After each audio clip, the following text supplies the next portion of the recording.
She was 15, a cleaner, no gun, no rank, just a bucket of dirty water, and a role in one of World War II's boldest missions. Remember the ending of Inglourious Bastards? A movie theater, a massive fire, and German occupying forces inside, unaware of what was coming.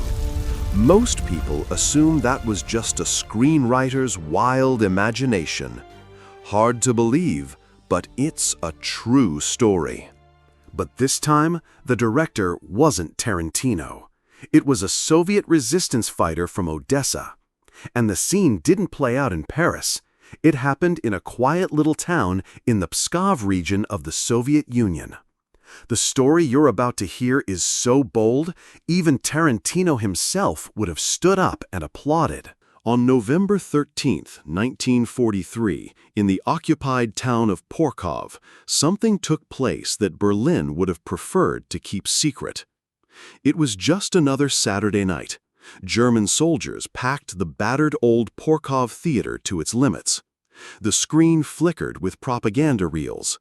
The air buzzed with laughter, tobacco smoke, the scent of leather uniforms, and the hum of dozens of voices.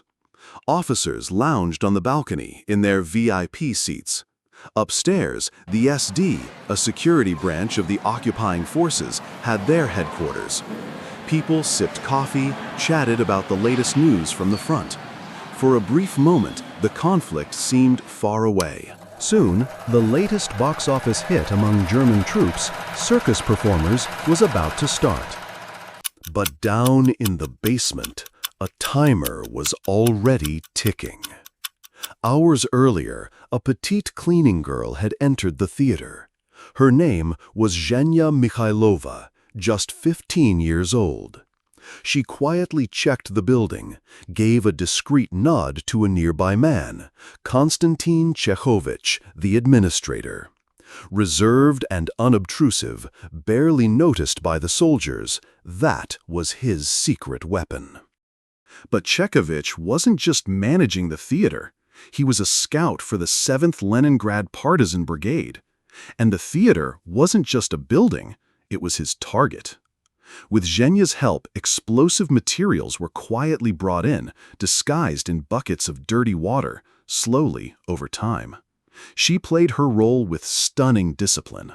Chekhovich himself hid the explosives, carefully tracking showtimes, guard rotations, and crowd sizes. He knew there would be a large turnout that night. Detachments from the 18th Army had just arrived, including, rumor had it, 2 generals. This was the perfect moment. On the day of the attack, Chekhovich quietly warned a handful of civilians to keep away.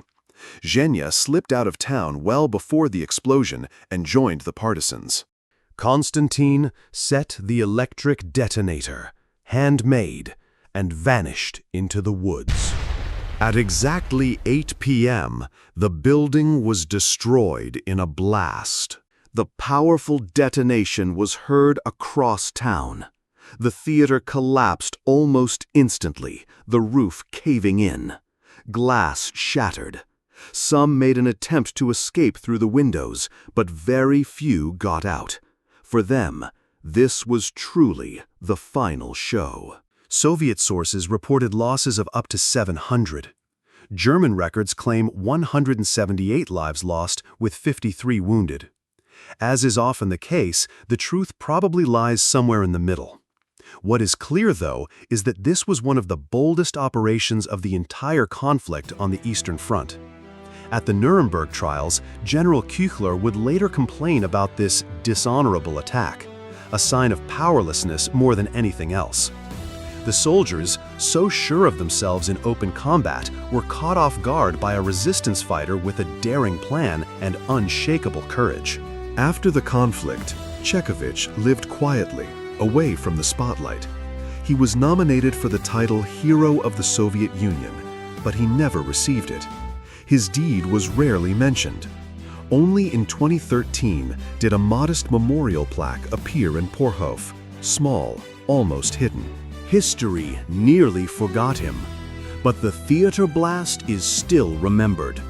Chekovich became a hero without a medal, but with a plan that worked. Sometimes, a fragile-looking girl with a bucket of dirty water turns out to be the final hope for justice.